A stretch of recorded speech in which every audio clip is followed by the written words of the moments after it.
Hi, so before I begin, I just want to give everyone a quick reminder to let you all know that you are muted and you cannot be seen.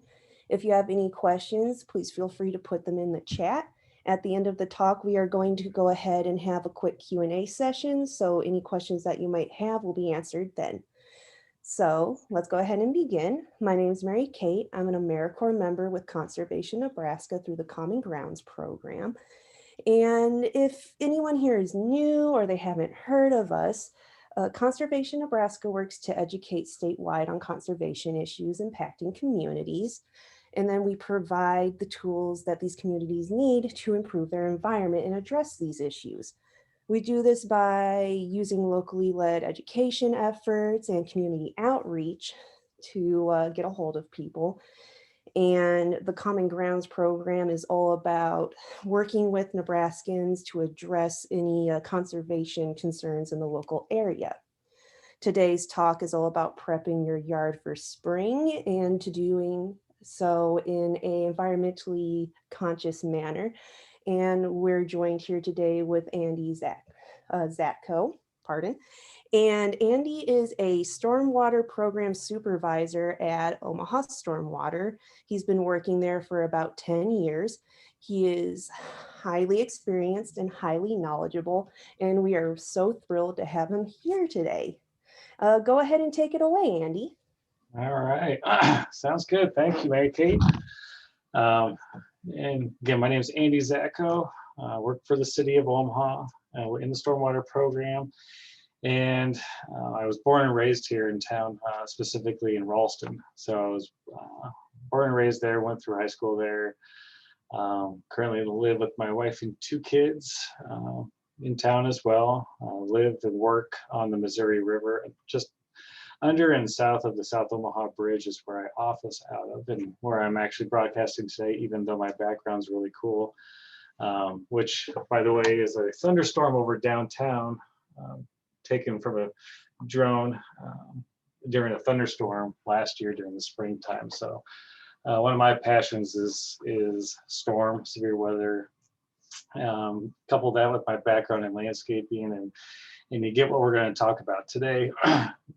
Managing water in a sustainable way, keeping the landscape clean, and even if you can, how much you really want to dive into the weeds, there's some really basic, easy things to do coming out of spring to manage water or manage your landscape sustainably. But also, my angle is going to be with the water side of it to make sure we're doing everything we can to keep the water clean, because that's our job, and we want to help all the folks like you joining us today out with that. To kick it off, title slide here is meant to kind of just showcase a project we did a couple of years ago at Dundee Elementary School. It's a great project. It's a small scale, kind of the residential scale, but that particular site on the north side of the school really embraced managing water and embracing the water that landed on the school in the landscape and benefit from it. Water is often thought of as a problem than a resource, and so hopefully by the end of today you'll think of it more as a resource that you can use in your landscape to have a real nice, pretty landscape. And so to kick it off, told you enough about me. Background. The stormwater program is around because we have what's called a municipal separate storm sewer system, MS4 for short.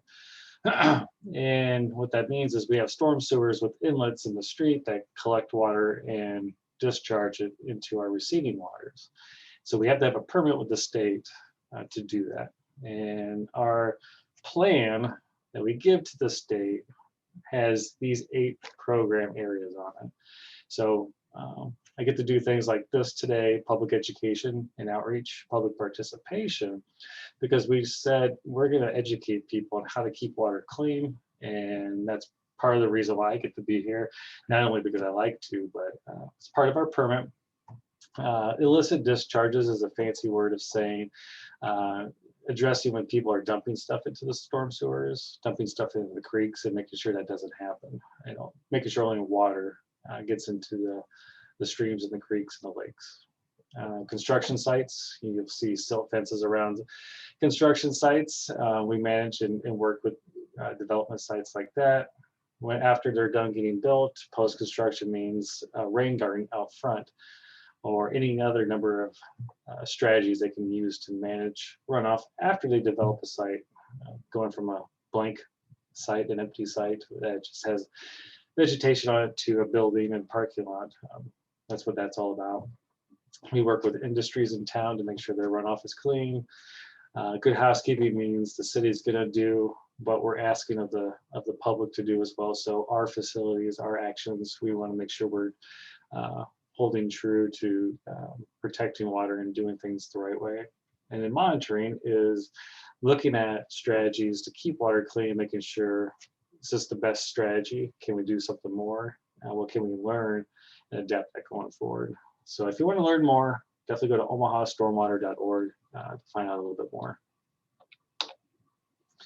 Now, for those that have or have not listened to me before, or even be aware of this, or what your level of knowledge is, some people, it's not quite clear what exactly stormwater means.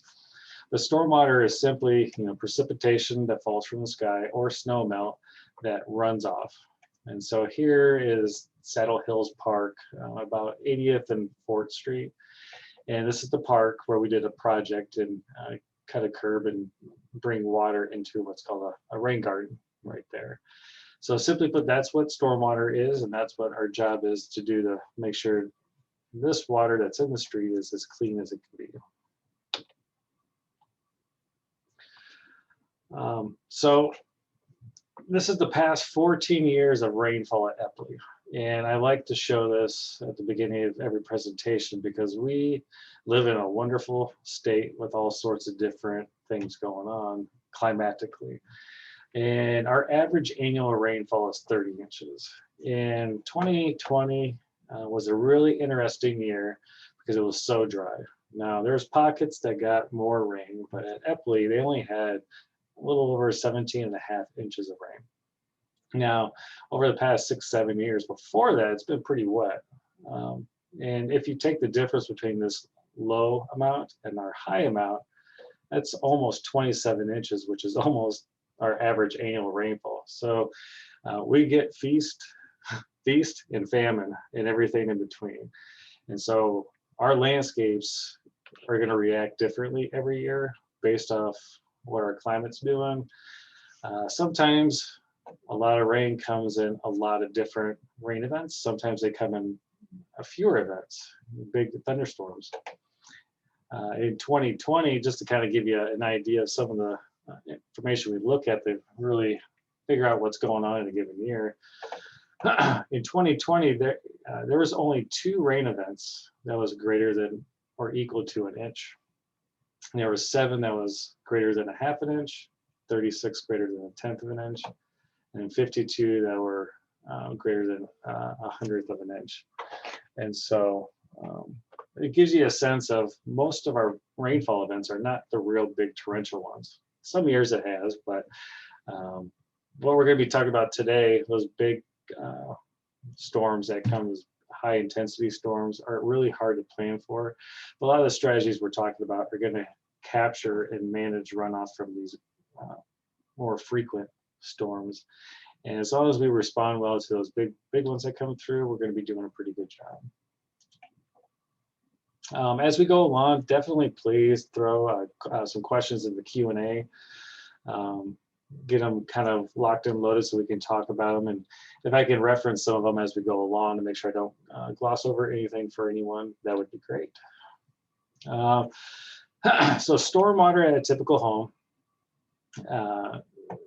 can vary depending on the size of your home. So for this presentation, I just went to my neighborhood, looked at a lot that didn't have many trees on it, and wanted to walk through what runoff at our houses can look like. And in this particular case, this roof here, and I just drew an outline around the roof to calculate the square footage, is 2,700 square feet. The driveway is 1,000. The sidewalks in the patio, 350. And then the yard itself, anything that isn't one of these other impervious surfaces, a surface where water can't soak through, is 8,000 square feet. And so when we add up all these hard surfaces, we're at about 4,000 square feet. So it's a third impermeable and 2/3 permeable for this particular lot. Now, rule of thumb that you'll see if you were to research this kind of stuff is that 10% of impervious surface area, that's enough to start degrading the environment around you. Now, this home is in an urban area, so take this times the hundreds of homes that are in the neighborhood, and you got a pretty significant amount of impervious area all combined together, running off and quickly going down the storm sewers. Now, if we had a lot of good interactions here, I would ask everyone to put in a guess for the amount of water that you think comes off these impervious surfaces on 1 inch of rain, and then annually, so we talked about 30 inches of rain. How much rain is generated in runoff from these hard surfaces, these impervious surfaces? So in your mind, think of an answer, think of an idea of how much in gallons water would run off. And with that, on 1 inch of rain, you're going to get 2,500 gallons of water that just run off those impervious surfaces. Now you're going to get runoff from the yard as well, but you're not going to get as much because the grass gets wet. When you have roofs and concrete, water sheds off of that pretty quick. Easy way to think of this number is for every 1,000 square feet of impervious surfaces, you're going to get about 600 gallons of water that come off of it. So that's the conversion factor that you can think about here. So when we have rain barrels, for example, that come off it underneath the downspout right here, it's going to be a drop in the bucket because most rain barrels are 55 gallons of water. And if you get a 1 inch storm, we definitely have more than that. So our job is also to make sure we help manage our cities in good ways so that we can respond well to flooding. We address water pollution and also hopefully help slow down stream degradation. This particular picture that you see over here is of the West Papio, not too far away from 144th and Old L Street. And you can see where this old storm sewer used to be in the side slope, but over time, the creek is eroding and now exposes that pipe. And these are the issues that we have to address over time, because the more fire hoses that are shooting into a creek, the more a creek can degrade. So we really want to try to avoid that. Okay, so there's the big picture kind of stuff. What we do here in the stormwater program, coming down from that. And let's bring it down to the homeowner scale, which is kind of the focus for this workshop here today. Some other common headaches that folks are dealing with besides the stuff we just talked about is wet areas in the yard. They can't play. Maybe there's water in the basement. Maybe someone's home is at the bottom of the hill. Somebody's downspout is pointing at your house. Again, what other issues are people dealing with? Because every situation's unique, and that's what I love about the job is we get folks reaching out to us asking questions about what they can do or a particular problem they have. Here you can see my dog Reggie, my daughter Reese, where we're walking around, and you can see the roadside ditch that looks like a ditch, doesn't look like it's really anything exciting, and litter's being collected there. And so Reese is always happy to come along and give a thumbs up or thumbs down in areas that could be better or are really good. This particular picture is just a funny one where it shows people sometimes don't want water touching their property whatsoever, and so they'll do whatever they need to make sure water goes off of their property and somewhere else. All right, so we're talking about sustainability, right? And one of the things that plays into people adopting new things and understanding why we're changing how we've always done things, right? So there's these paradigms of the way it's always been done. Some common perceptions I've noticed over the years as a contractor and working with the city is that sometimes people think of it as controlling water, and they want to get it away from their house, yard, their landscape as fast as they can. And with regards to the landscape, some people think, you know what, I love nature and I like going on vacation to nature, but and I want to do that here, but not too much. You know, I want to have my nice manicured landscape.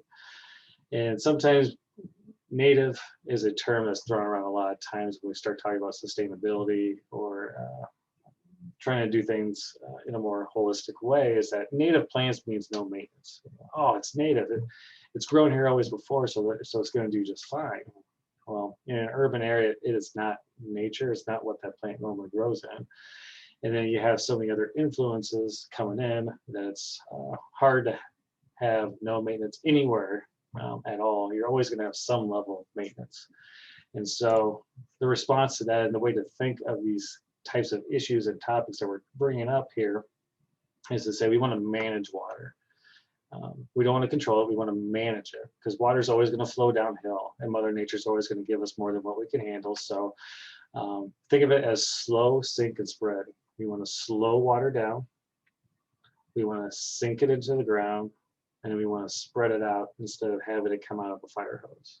So if you can do those kinds of things to manage water as it comes into, through, and then out of your property, then you're going to be doing a much better job with managing water and having a happier landscape.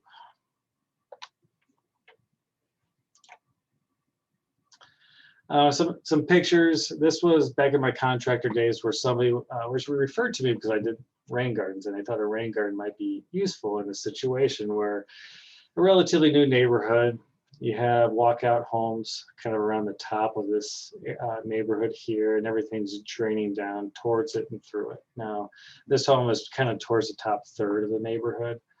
And he's like, oh yeah, you know, lots of runoff comes through my house. You know, I think a rain garden might work. What do you think? Well, then he shows me these pictures after I come out to his property. And I'm thinking to myself, wow, that's like a 10-foot river of water that's white capping on the chain link fence. A rain garden isn't going to do you much good. You got way too much water coming through here, down and out, and it's peeling off in between homes. And so going back a couple slides where we're talking about a yard might shed some water. Now, older mature landscapes, the soil is much better than newly constructed sites. A lot of this new home construction, you know, when you're building your home, there's equipment driving over everything, so they're compacting everything. And so that doesn't let a lot of water soak in. So if you're at a new home or a relatively new home, one of the best things you can do with your landscape is to start to improve the soil, which we'll touch on here in a little bit. So you got a home, you got water. It's springtime, we're kind of coming out of it. You got to get your yard cleaned up, but you also want to kind of start to adopt some new sustainable practices. So here's some things to kick us off as we talk through is these are easy things to do. Ask yourself, how fast does my yard need to dry out? So when you're thinking about your yard, if you have a wet area, you're trying to manage that. You know, is it okay that it's wet for 2 hours? Or do your kids need to get outside as soon as it stops raining so that they can practice soccer? You know, yeah, really ask yourself those things. What do you want to get out of your yard? If you have a problem with water, you know, is there a way to remove or manage the source of it? My home, when I moved in December 2013, I didn't know how the house worked during spring rains.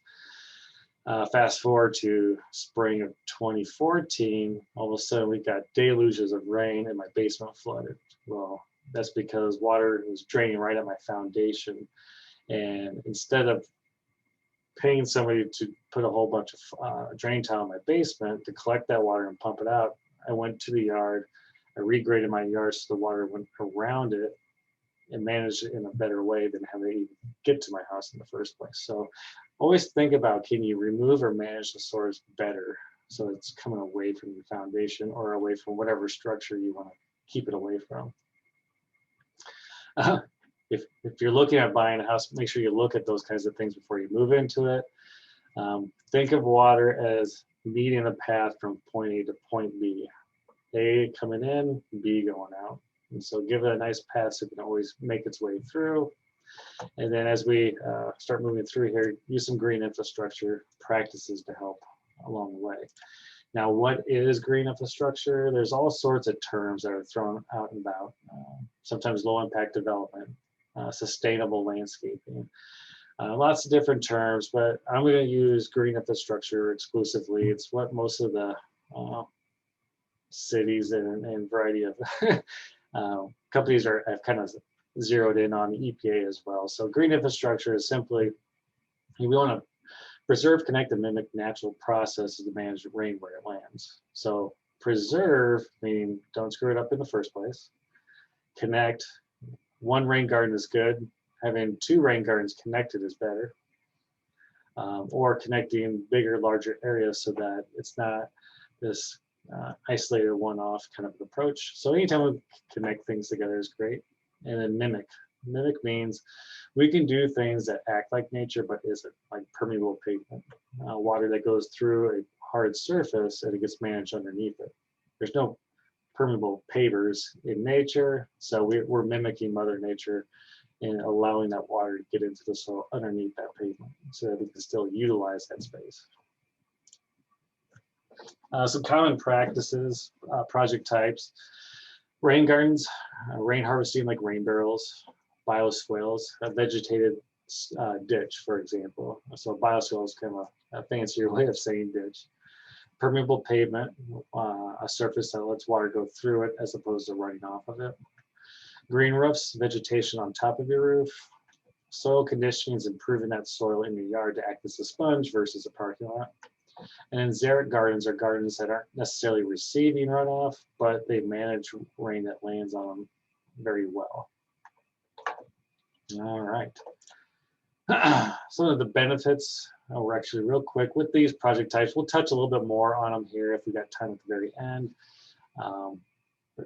Want to make sure I introduce all this stuff to you, so when I start talking about a rain garden here or there, it makes better context for what we're talking about. Benefits of green infrastructure are, there's many of them in terms of habitat, looking good, happier people, clean water. This is a picture I took with my iPhone, a close-up lens and these flowers, because it's just amazing what nature looks like up close. This lower left picture is Adams Park here in town. It's a large-scale wetland area that was part of the CSO program, where we're looking at separating combined sewers as part of that program.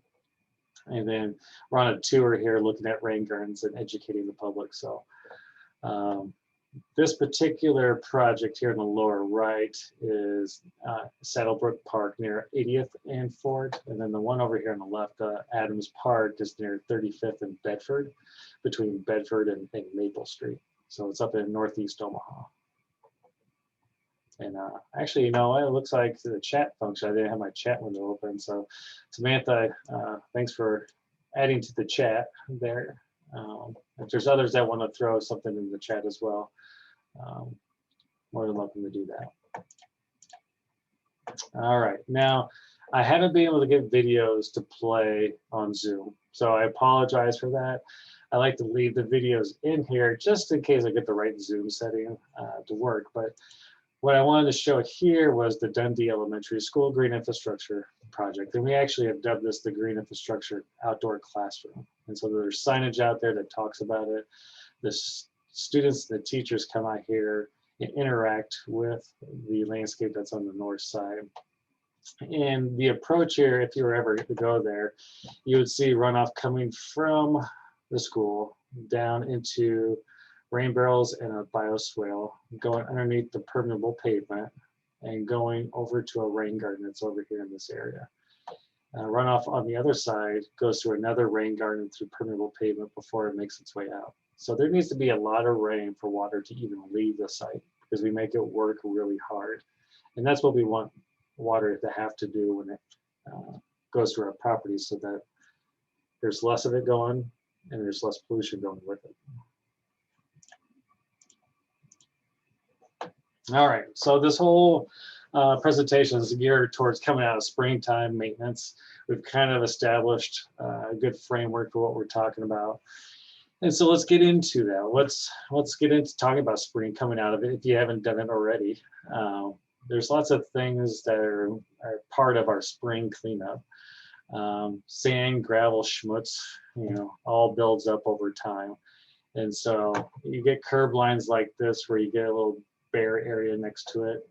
There's sediment, and then there's leaves that were left over from the fall time, or crab apples in this case, sitting along the curb line.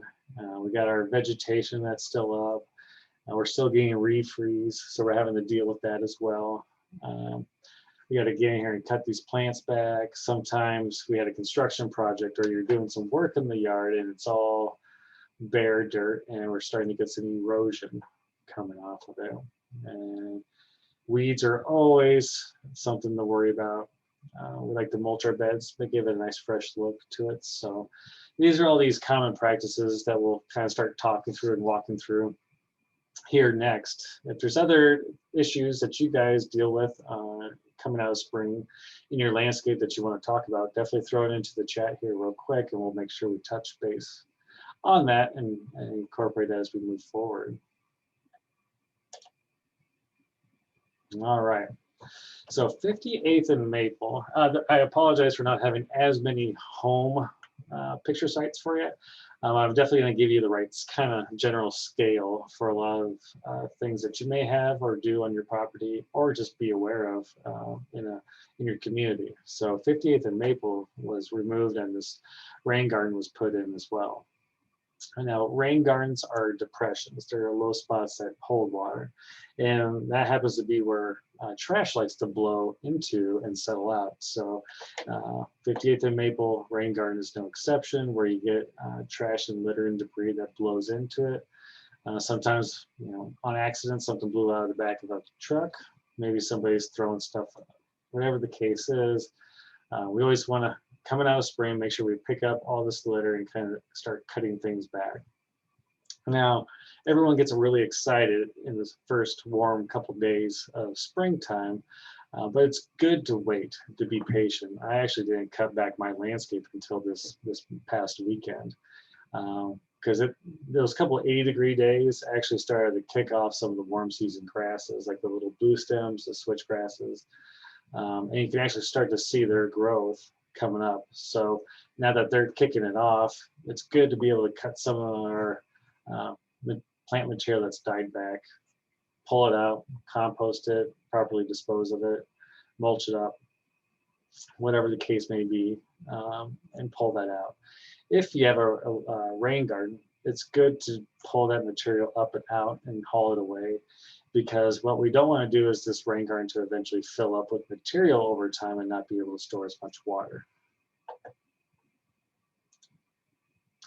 And got to put in the pretty picture a little bit later into the season to show what this particular site looks like. This was a couple of years ago, but I love the picture in that it shows that even though right now we're coming out of spring and things don't look so hot right now, maybe with a little maintenance, things just look awesome, look beautiful, and proactive maintenance is even more worth it. If you're not reacting to an issue and you're being more proactive, you're going to have a much better landscape on your hands. All right, another video here, and this particular video, which won't play, unfortunately, shows the Unl Welcome Center, or what's referred to now as the Hayden House on the city campus at UNO. And so here's the Welcome Center Hayden House. And we worked with UNO and did a demonstration project. So there's a rain garden over here, and there's a rain garden over here. And we put a camera up on a pole to be able to monitor it and see how it changes over time. And we also have another one down below. But if I were to play this video, you would see the maintenance crew come out and do their spring cleanup on it. Now they had a small little crew. They got in there and got it all done, but it's fun to see it in action and actually start to look at maintenance as not something to dread, but to say, you know what? Yeah, it's not too bad. you go out there, you get it cleaned up, and it's a much easier thing to do. So proactive maintenance is always, always a good thing. Okay. So we're cutting things back. We're pulling out the trash from our yard. People love their lawns, which is great. And I like to play soccer, ladder golf with the kids. So sometimes our yards can become really compacted, weighted down. And so we want to fluff up our yards, get the grass growing. And I don't personally put fertilizer on my yard. Typically what I'm doing is aerating my yard as needed because my turf is only in the areas I'm actually using. So if I use it, I'm compacting it. So aerating the yard is a really good thing to get air back in the soil, loosen up the soil. And then if I needed to reseed or add some compost, it gets more incorporated into the soil. Compost is essentially my fertilizer, and that compost has great beneficial fungi, microorganisms that build a soil up. Fertilizer is more of a supplement. It doesn't necessarily improve the soil and the environment. Adding some compost as needed is going to help improve the soil so that it can sustain the grass, and the grass can grow and thrive in your lawn versus trying to keep it on life support. So in the springtime is a great time to aerate, overseed, and add a little compost. If you do some fertilizer, not opposed to it necessarily, I'm just all for the proper utilization of it. So if you do use fertilizer, make sure that you sweep it up, get it off the pavement, put it back onto the yard, and make sure those aeration plugs get back in the yard so that it doesn't run off. We want to make sure we avoid that at all costs. If you're doing some landscaping at your house, make sure that you're keeping that soil up and out and you get your landscape stabilized right away. A couple of tips here, just as I was talking about with the aerating and putting some compost there. When you're redoing your yard, there's barriers that you can put up along the curb or the sidewalk to keep that soil from going into the street or on the sidewalk while you're doing this. That's really important. But the next thing is, your soils may not be the best, so working a little compost, 1 to 2 inches into the top 6 inches is really good for what I would call soil conditioning. We're conditioning the soil, and your grass seed is going to grow that much quicker when you have some good organic matter in that soil. So make sure you do that. When you go to stabilize it, this is near 24th and Maple, just a little bit north of Maple, where we have lots of what's called sedges in the right-of-way over here. And then most right-of-ways are turf grass. And so if you seed it, put some grass clippings, some straw, or erosion blanket over it, and that helps keep that soil in place. It keeps the moisture near the seed and the soil for longer, so you have better germination, and this areas get stabilized quicker and faster.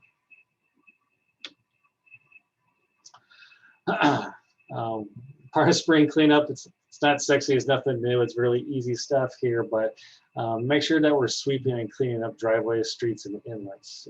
If you follow us on Facebook at Omaha Stormwater Program on Facebook, we're doing tips and tricks, and we're doing posts there, and one of the ones this spring was about just cleaning your inlets. And so while I don't have a picture of that here, if you have an inlet in front of your street, one of the best things you can do is make sure that stays clean. One, because we don't want that debris to go into the storm sewer, into our receiving waters. But we also don't want our yard, our street to flood. And so you can collect that, haul it away, properly dump of it, so that that inlet doesn't carry pollution and can make sure that water's flowing the way it's supposed to. Now, where can you dispose of it? If it's general, just gravel and maybe some grass clippings or some leaves, you can put it into your yard waste bags. Now, that's going to be a pretty heavy material, so you're not going to be able to put much in a paper bag. But that's probably what I would recommend. With our new carts here in the city of Omaha, you could bag it as well and put it into your trash container as well to properly dispose of it.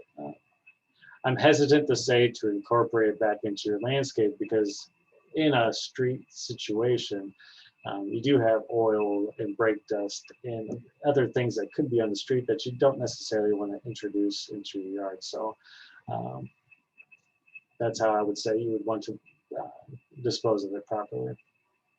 If it's really bad, if your inlet is really plugged up, you can call the mayor's hotline. You can reach out to our sewer maintenance division, or you even go online and report a plugged inlet, which will then get into the city system. Our sewer maintenance group does a fantastic job of trying to keep up with it and cleaning inlets for those that are really plugged up.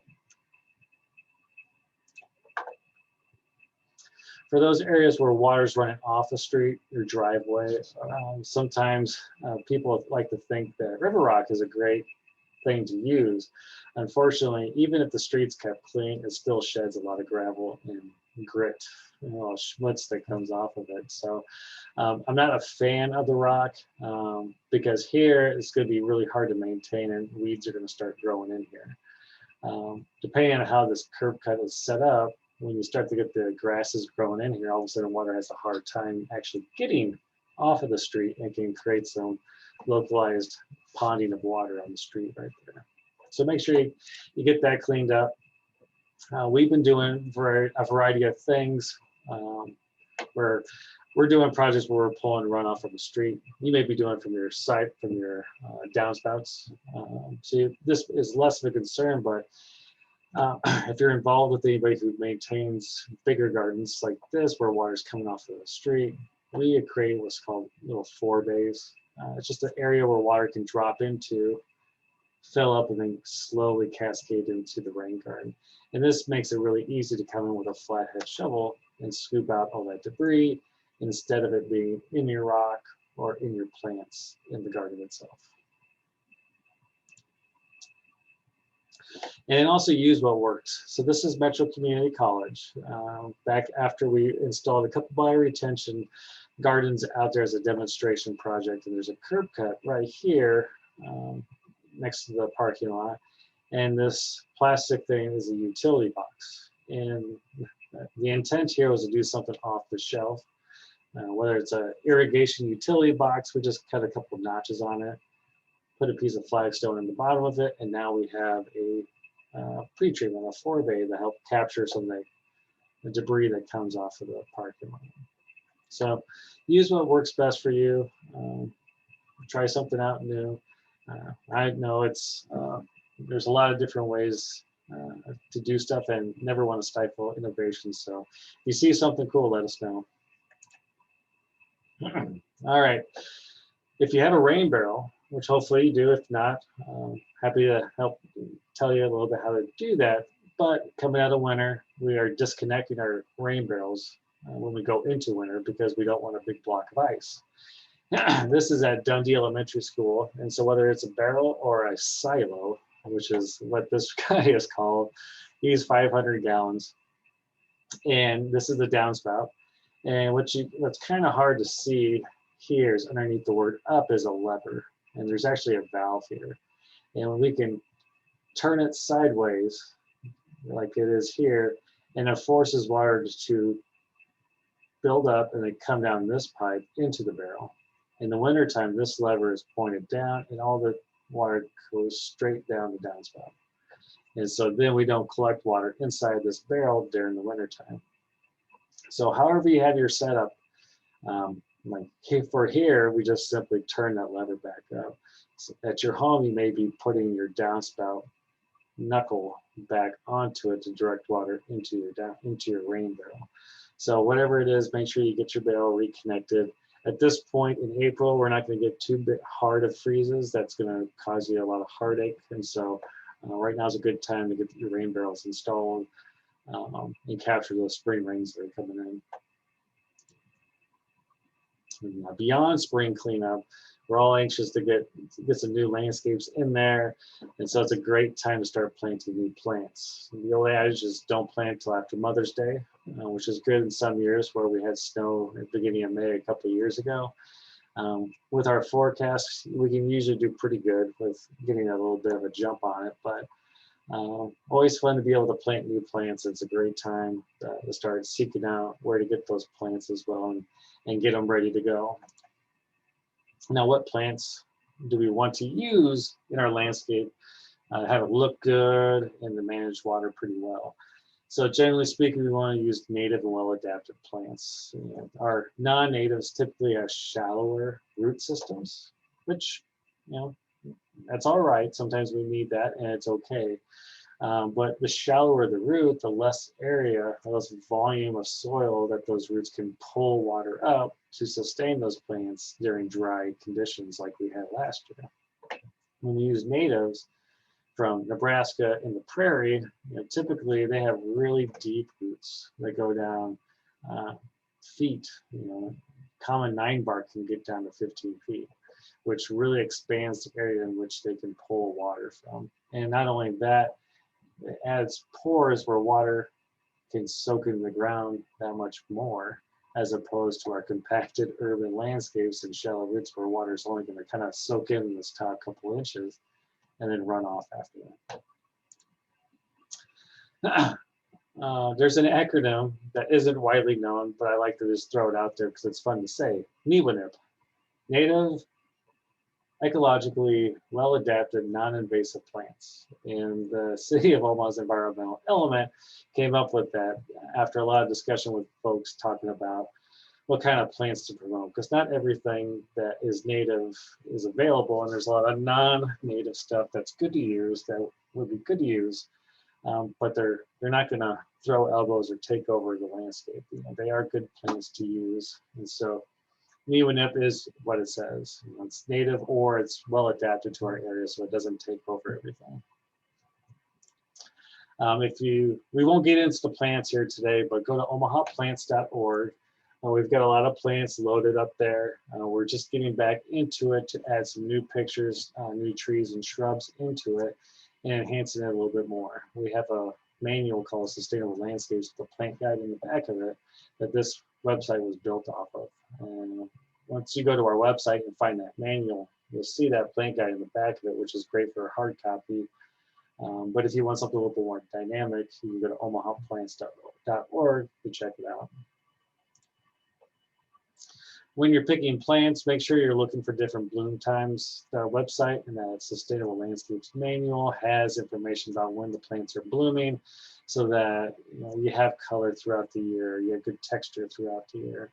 Here you got the wood purple, woods pink, asters. You got some solidago, little lemon, goldenrod. We got some iris going here. This is a fall type picture. So make sure you're looking at those bloom times so that not everything's blooming in spring and then it looks kind of, less exciting for the rest of the year. Patterns are always a good thing. At your home, your landscape, so have fun with it. If you're responsible for a church, a school, an area that's more of a common ground, patterns are really good. Don't get too crazy with it.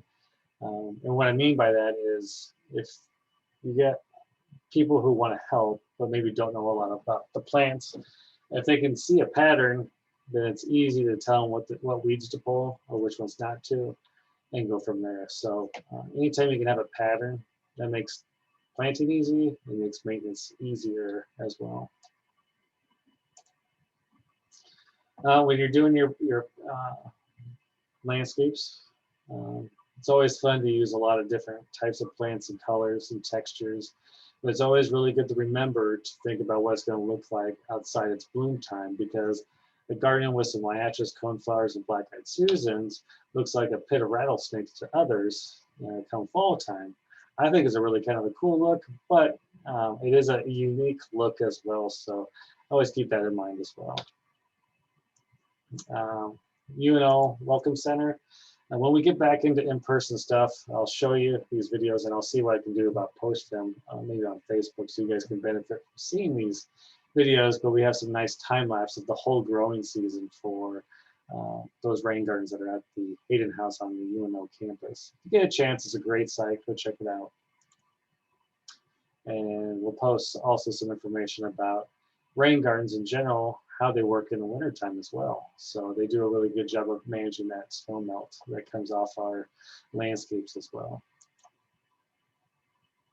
With the last few minutes, I want to try to wrap up here in the next handful of minutes, but I got some pictures here to show you about what green infrastructure and some of the things we've been talking about today look like in different areas. This is a home, kind of midtown area. They want to do everything green. And so she's got a green roof, she's got a rain harvest, she's got the green roof here.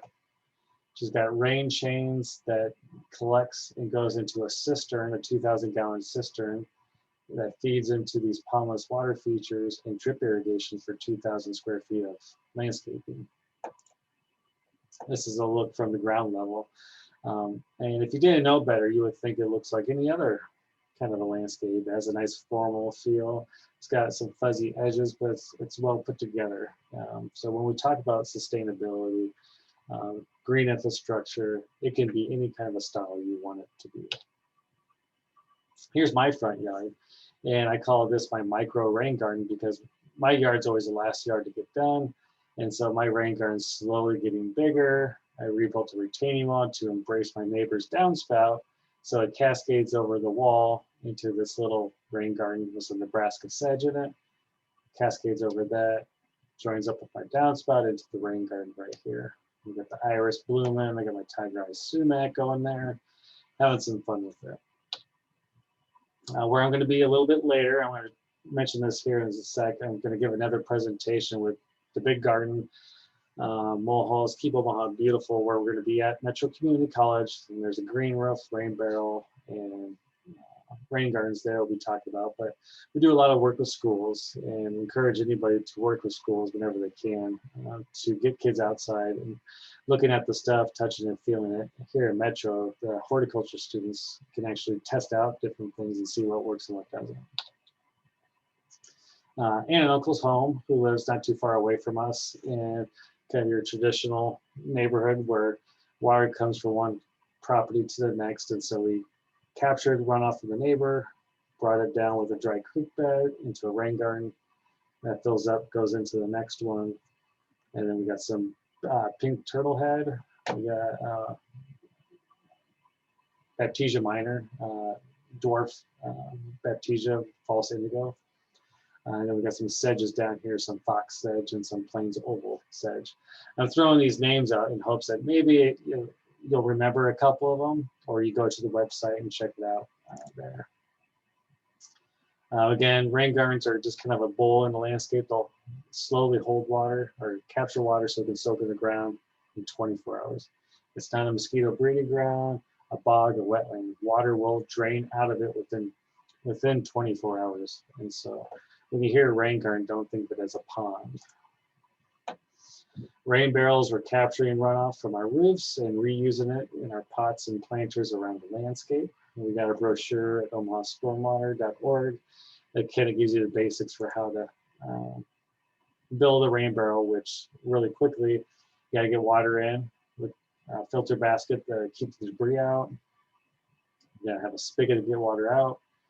And then when it rains too much and overflow, that goes somewhere safely so it doesn't go back into your foundation. And then you can do a lot of other fun things like pondless water features as well.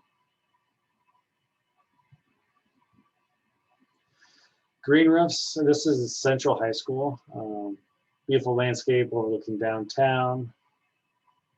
Permeable pavement. And this driveway here actually drains the permeable pavers a little bit closer to the street. Water can filter through the rock underneath it and then slowly soak it in the ground, or when there's too much of it, it goes through a pipe out into a rain garden. And then this area right here actually has little cells filled with soil and some rock underneath it, and then grass was put onto it to where you can drive a car on here and it won't squish your yard or compact your soil. So it acts as pavement because you can drive on it, but it's also green and it looks like your yard. That's kind of a quick look at what's underneath permeable pavement. So we talked about omahaplants.org. Definitely go there, check it out. Omahastormwater.org. Check it out. Lots of resources there as well. And then as with most folks, we have our Facebook group page, our Facebook page where we post information, resources, information about outreach events. So now it's Q&A time with the last few minutes we have. I know, Amanda, you got concerns about chemicals from asphalt shingle roofs getting into water. There's a whole lot of research that kind of looks at that, and some people's thresholds are high, some people are low. I simply say every person's got to take that into account. Personally, there's some other things like bird droppings and other things that I may want to treat the water before I use it in my landscape, but generally speaking, water that runs off asphalt shingles doesn't have that much time in contact with them that they're carrying much in the way of chemicals with it. And so using runoff from my roof through my downspouts into my landscape, I'm not concerned about it. And the research I've seen doesn't show that there's anything that's carrying through from a roof shingle down into the soil. Lisa, you have a question in our Q&A. So landscapers and handymen clean their tools and work in your home and yard. Anytime you got tools, it should be cleaned in a way that you can capture it and put it back into the sanitary sewer. Now, your shovels and stuff with just soil on it, wash them off in the yard, let that soil just kind of fade into your yard. That's great. So painters clean brushes in the bathroom sink, which I don't like. Now, you want stuff to get into your sanitary sewer because that's what the sanitary sewer is all about, is managing wastewater. The storm sewer, your yard, are not meant to handle paint. So I would not recommend washing out paint brushes in a bucket and pouring that water into your yard. Is it going to kill your grass? Probably not, but I would put that into your sanitary sewer and run a little water with it so that it flushes through your system out into the main sanitary line. Oh yeah, definitely don't have anybody dump in the sewer. That's what I call an illicit discharge. And all that's doing is it's going straight into the creek. And here's Hell Creek near 120th Center where we do a stream restoration. And if they dump it in the street, it's going straight in here. And we definitely want to avoid that as well. Samantha, if we can't do the labor ourselves, who do you recommend? Lots of people are out there to help, from contractors to knowledgeable folks at schools and churches and friends alike. In terms of contractors, being with the city, I don't necessarily promote or spread the word on any one contractor, but we've worked with a lot of contractors with these projects that we've been showing today. If you want to, you can reach out to me. I'm more than happy to share what those companies are with you. You know, all of them have done really well. Being in the landscape industry for 15 years, they're the last ones. They're always busy. And so I hope they really come along with all the stuff we've been talking about.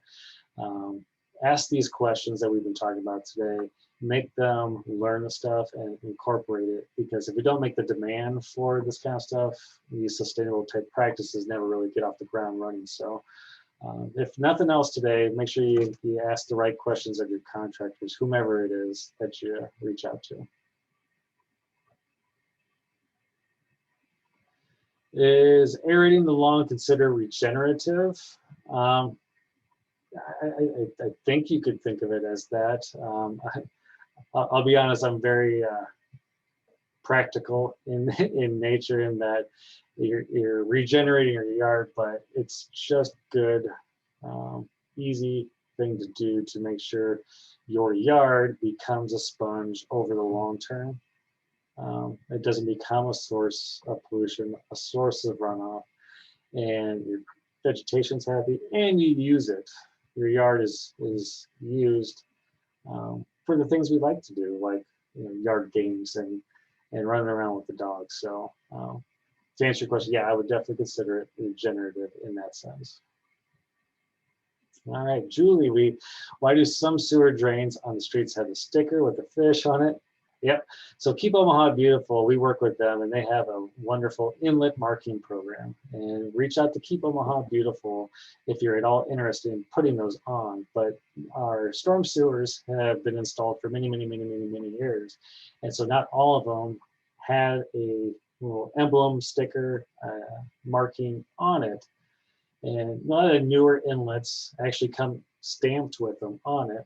Or you can even go to places like Costco that have it stenciled on those inlets as well. And so it's just because sometimes that particular inlet, when it was built, nobody thought about it. It wasn't a thing then. Or the volunteers that work with Keep Omaha Beautiful haven't gotten to that one yet to market. And so our goal is to mark as many inlets as we can. And they're marking between 5,000 and 7,000 a year with the volunteers that come through. It's pretty amazing. And it's a nice, easy thing to do with your family or with a group that you're a part of. Awesome questions. Good job. Any other questions?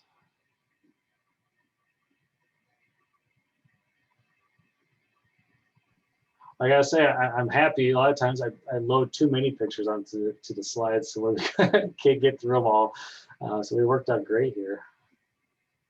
One last thing, if you are at all interested, coming up this afternoon, or I should say this evening, working with the Big Garden, Mulhalls and City Sprouts is another event called Rainwater Harvesting 101.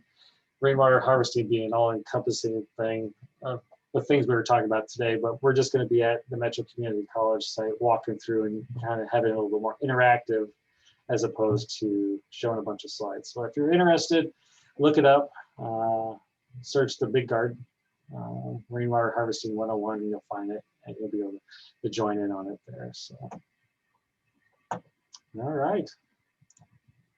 Okay, that looks like was all we had. Thank you everyone for joining us, and thank you, Andy, so much for a lovely talk. Really appreciate having you here. Absolutely, great to be here. Thank you very much for the opportunity. Yeah.